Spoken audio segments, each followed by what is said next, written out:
We don't have to question it. We don't have to wonder about it. But we can say with full assurity this morning, there is no doubt in our minds, we serve a great God.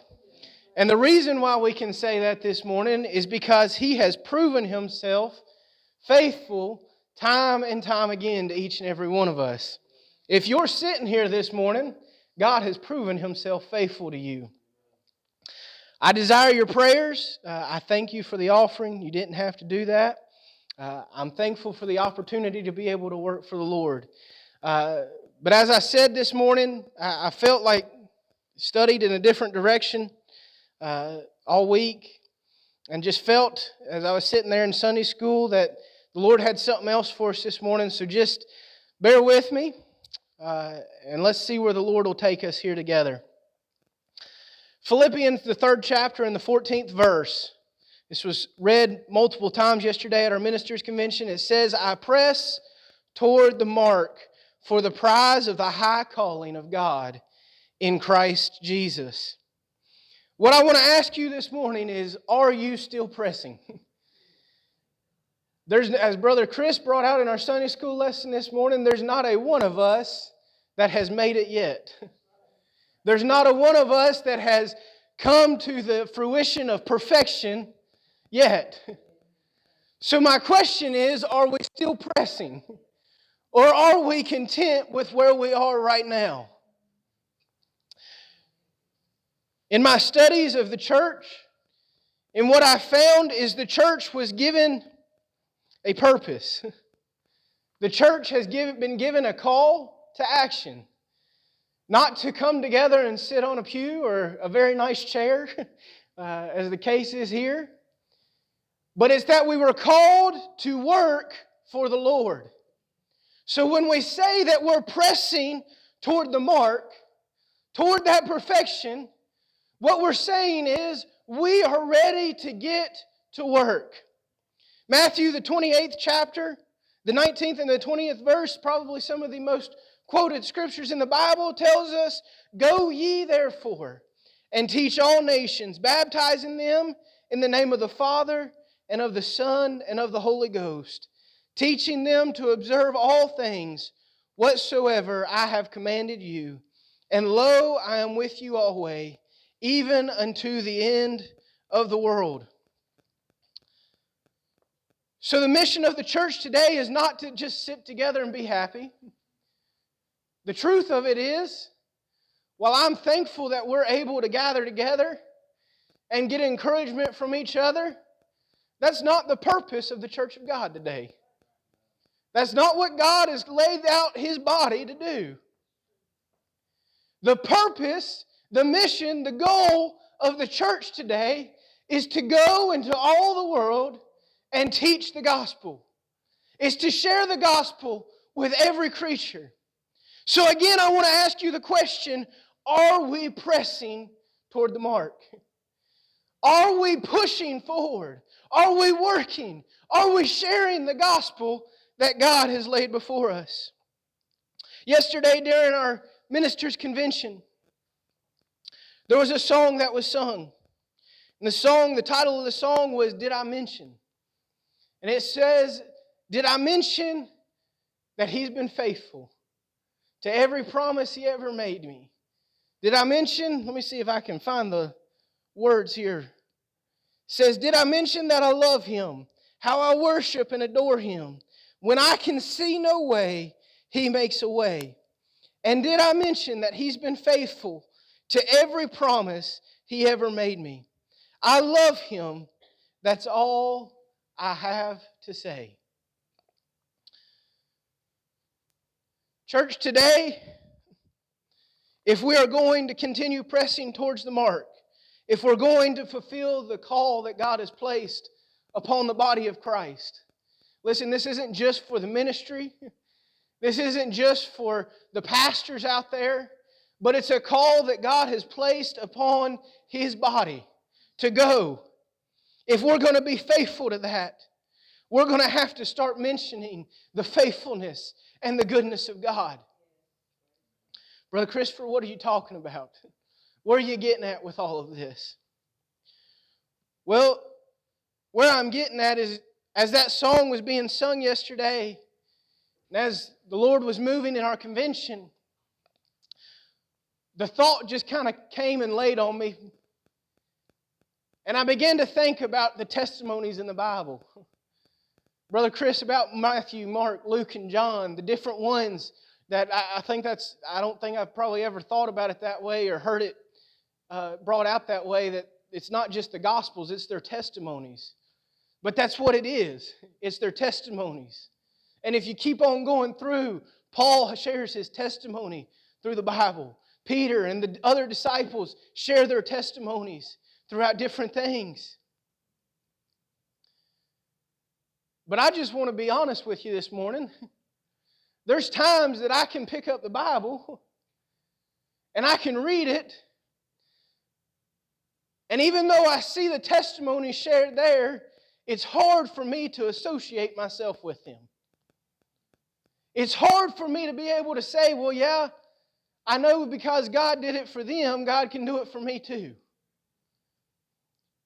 Why? Because, 2,000 years has come and gone. That's a lot of time. There's a lot of time that has passed under the bridge. I've never talked to Matthew, Mark, Luke, or John. I've never been able to sit down with them and see the emotion that they have when they share these testimonies.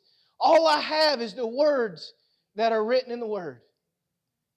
And I'm not trying to demean that. Don't take me wrong.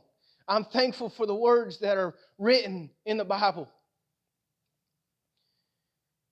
But what I'm getting at this morning is if I, someone who's been raised in the church all my life, a minister of the Word, have times where I feel like I can't associate with it, how much more so is the world that we live in looking and saying it's nothing more than words written on a page?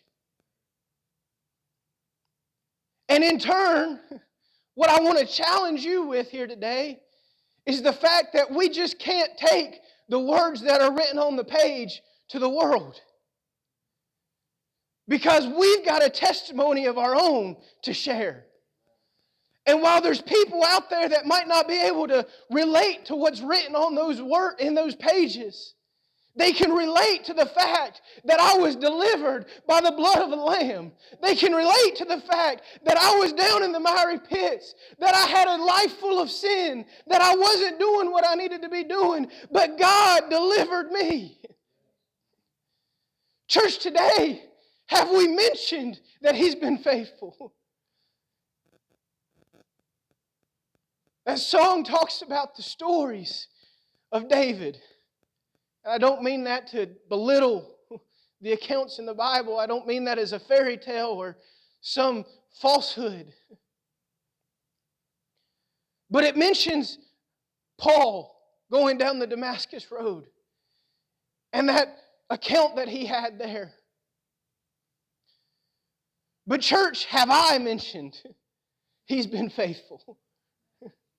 Sister, I don't know what you're going through in your life, but I can tell you through my own experience, not because I've got to just have faith in it, but because I've tried it, I've tasted it, and I know God is faithful to me. He's been good to me. He's willing to go with us through every battle that we face. He's willing to help us along the way. And when we go through the trials, Caleb, when you're going through something, trust me, God will be faithful. And while the Word of God is there with us through everything, and I'm thankful for that Word, we've got brothers and sisters around us that also have been through a thing or two, that can come around and encourage us and lift us up. I'll be perfectly honest, when your pastor called me a couple weeks ago and asked me to come fill in, I thought he was crazy. I didn't know why he was calling me. There's a lot of ministers around here that could come and do a better job than I can. But church, what I want to tell you this morning is whether he's crazy or not is not the topic of my message. But God has brought us here for a specific purpose here this morning, for a reason. And if it's for no other reason than for me to tell you, God has been faithful to me. And He'll be faithful to you as well. He'll carry you through the dark days. When times get hard, He's still there. And He's still going to be with you. When things don't make sense anymore, He's still going to go right along with you, hand in hand. But don't let it just stop with me telling you inside these four walls today. We've got a world that it is our duty, it is our responsibility to go out into and to teach and to preach what good things God has done for us.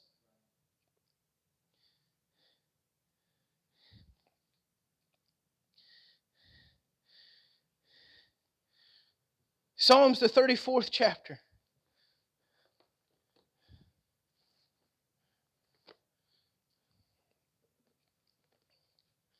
Starting at the first verse, says, I will bless the Lord at all times.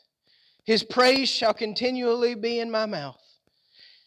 My soul shall make her boast in the Lord.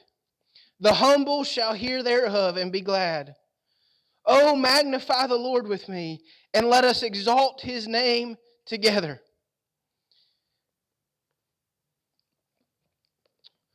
Church, it's time for us to magnify the Lord. It's time for us to exalt His name together. But David didn't just stop there. He went on to say, I sought the Lord, and He heard me, and delivered me from all my fears. They looked unto Him, and were light-ended, and their faces were not ashamed.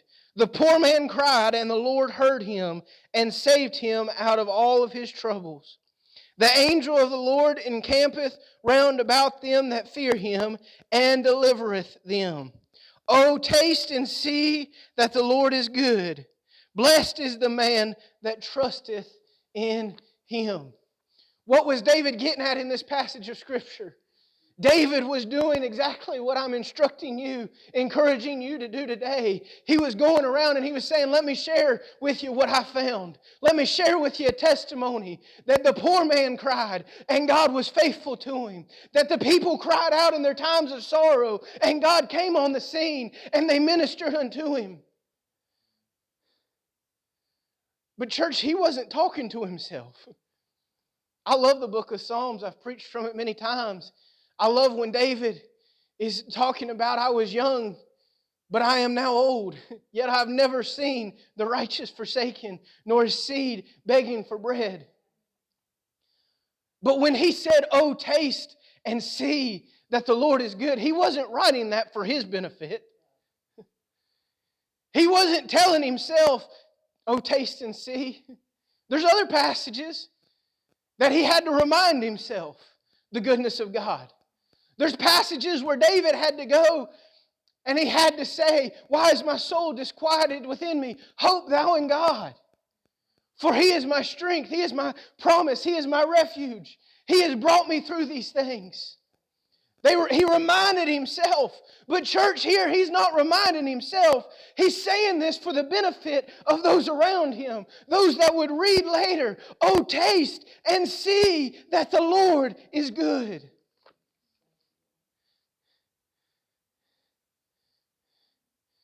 Brother Chris made a statement in Sunday school.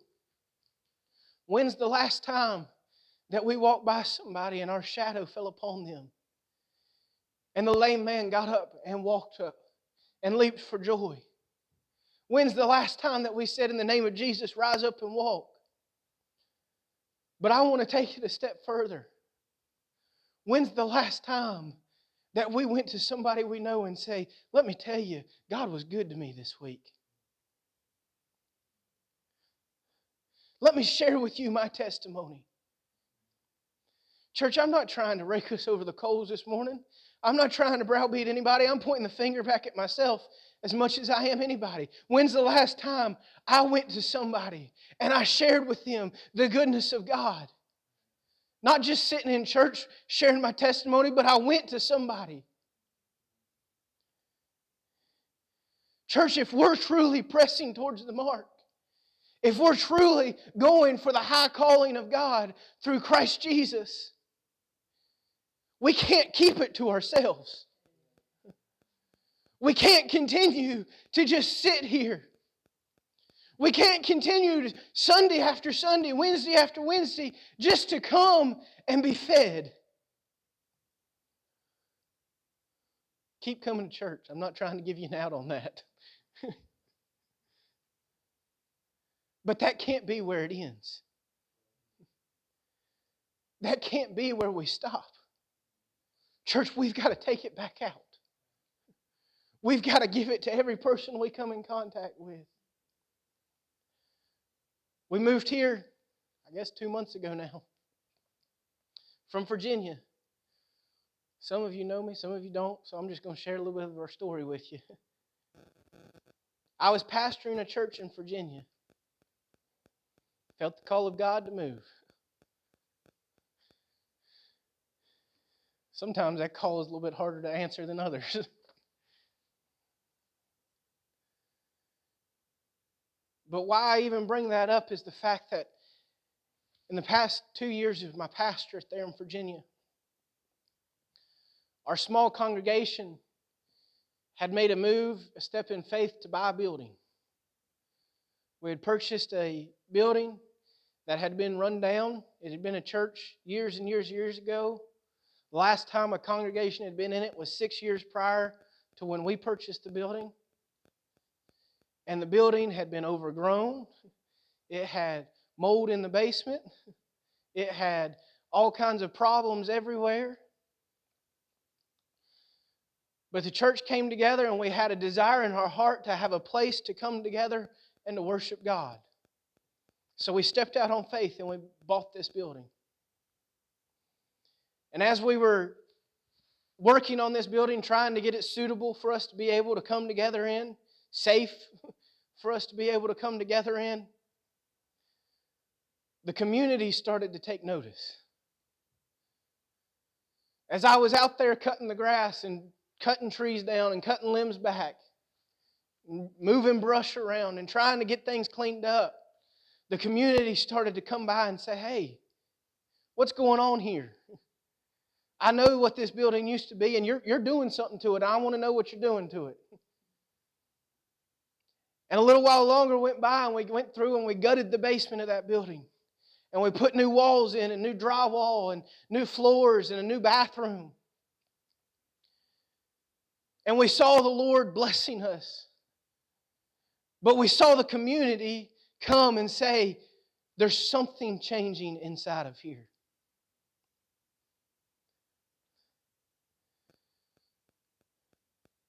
Church, we have a world to win. We have a community to win. As we were driving up this morning, there is a beautiful park right across the street here. My wife and I drove by the church a couple of weeks ago now. We were out running errands one day. I said, "I don't really know where Southside is. Let me put the address in and we're going to drive by and see it." And we drove up and I saw the park and I said, "Wow, I've never known there was a park here, and that's a really, really nice park." But as we drove by, that park was full of people. Church, this building is set here to be a light to this community. And when we can start to have a testimony that goes out of this building, this community is going to take note of it. Brother Horton was my overseer for many years, and I heard him say more times than I can count, "If you want to see a church grow, let's go get the drunkard saved. Let's go get the worst person in town that everybody knows is the biggest hypocrite, biggest sinner, and let's get them saved, and let's get them faithful to the church." And while that would be a wonderful thing to see and a glorious thing, we don't have to find the worst person in the world, because God has done something miraculous in our lives here this morning. We have something to testify about here today. We have something to share with the world. And when our testimony will start going out, we'll see the world start taking note.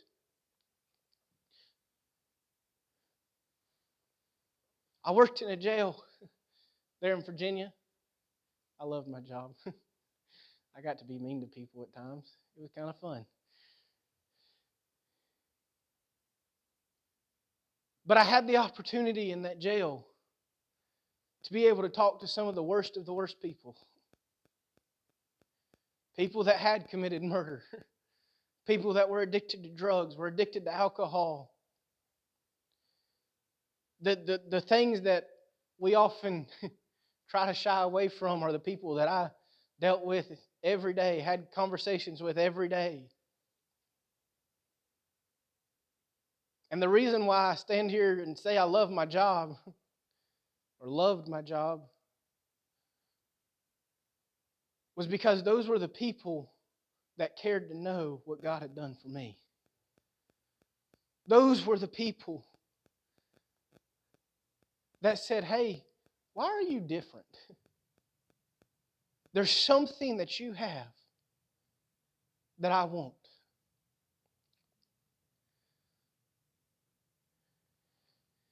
We're living in some of the strangest times that I've ever seen.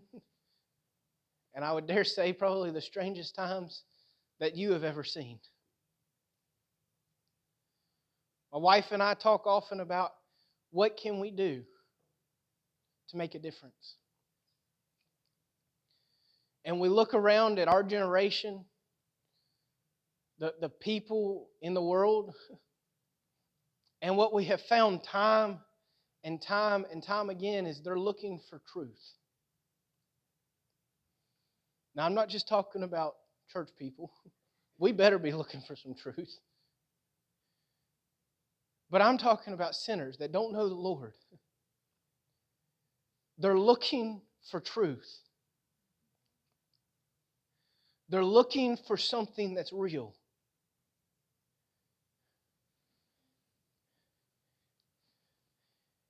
And let me just be brutally honest.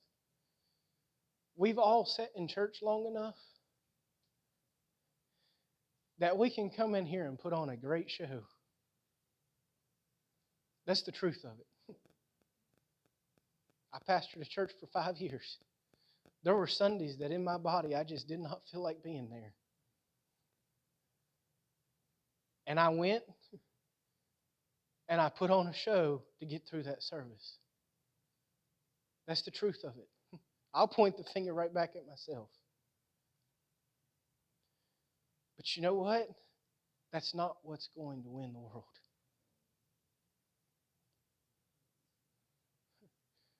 Sister Angie, you have a wonderful testimony that can minister to people all over the world and touch their hearts and their souls and their lives. Why? Because it's real. It's what you know God did for you and made a difference in your life. That's what the world is looking for. And the truth of it is, each and every one of us have it. Each and every one of us possess it. But how often are we sharing it? How often are we spreading it? Are we giving it to those around us? I press toward the mark of the high calling of God through Christ Jesus.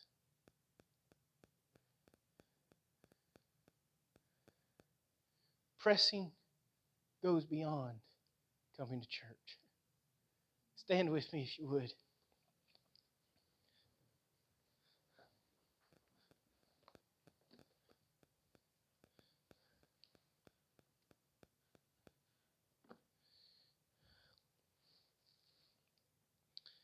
In Exodus, the 16th chapter, we can read the account of Moses, the children of Israel wandering through the wilderness. In this account, the children of Israel got angry. They got upset because they were going hungry. They said, well, you just brought us out into this place so that we could die. We would have been better left in the captivity and the bondage of Egypt. But what God did in that time was He provided manna for them. Now, the reason I bring this up is because what is manna? Have you ever looked up the definition of what manna truly is?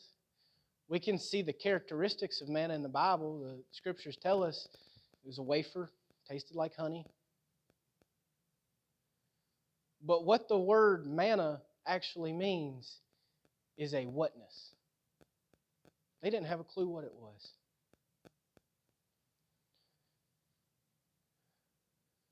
Church, today, the world is searching. The world is looking for what? The truth of it is they don't know. And I'll take it a step farther. In a lot of their personal lives, we're never going to know what they're searching for. But what I get from that account is the fact that God provided whatever they needed time and time and time again. We don't see that the children of Israel lacked in vitamin D. We don't see that the children of Israel lacked in some other vitamin or nutrient that they needed, because God supplied their need. I don't know if manna changed the chemistry every morning. They had this vitamin this day and this vitamin the next day, or so on and so forth. But it fulfilled every need that they had.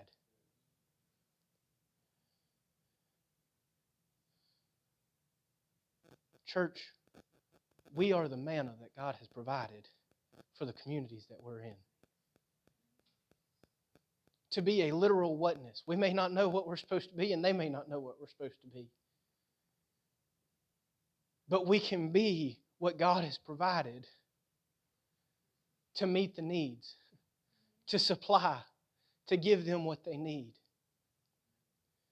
But the only way that that's going to be able to take place is if we continue to press towards the mark and share, not just with each other, but with everybody around us, what God has done. What God has done for me, what God has done for you. The greatness of the glory of our God. He's still faithful today. I want us to find a place to pray here this morning. The Lord changed my mind, so you got a shorter message. So if nothing else, you can thank the Lord for that. But let's find a place to pray this morning. Let's ask Him to help us. That in everything that we do, we can press toward the mark. We can go and we can share. And we can be the manna for those around us. Let's find a place to pray here today.